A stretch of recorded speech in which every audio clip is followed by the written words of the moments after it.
কেমন আছেন? আশা করি সবাই ভালো আছেন। যাই হোক, অনেক রাত্রে মনে হইল যে কিছু কথা বলি। আমরা পড়াশোনাই করেছি, ছোটবেলা থেকে একটা জিনিস শিখেছি, সেটা হচ্ছে লেখাপড়া করে যে গাড়ি ঘোড়া চড়ে সে। আসলে কি কথাটা সত্য? বাস্তবে আমরা কি দেখছি? পড়েছি একটা, বাস্তবে কি দেখছি? বাস্তবে আদৌ কি লেখাপড়া করে যে গাড়ি ঘোড়া চড়ে সে কথাটা কি পুরোপুরি সত্য?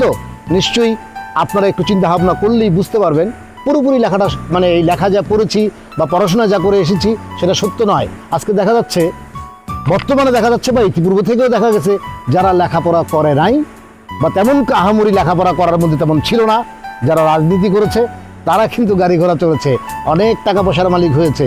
কিন্তু বাস্তবে যারা লেখাপড়া করেছে, যারা রাতের পর রাত জেগে পড়াশোনা করেছে, তাদের কপালে কিন্তু গাড়ি ঘোড়া খুব একটা হয় নাই।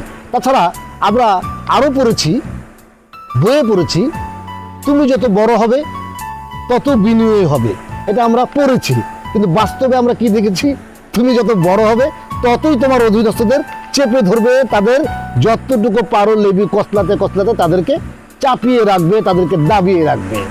বিনয়ী ভাবটা এখন কিন্তু আর নেই। বিনয়ী এখন এটা পাঠ্যপুস্তকে দেখা যায়। বিনয়ী বা নৈতিকতা বা আদর্শ, এই সমস্ত কথাগুলো শুধুমাত্র গল্প উপন্যাস বা পাঠ্যসূচিতেই মানায়। বাস্তবে কিন্তু যত বড় হবে, তুমি যত উপরে উঠবে, যত বড় হবে তত তুমি বিনয়ী হবে, কথাটা কিন্তু পরিপূর্ণভাবে ঠিক না।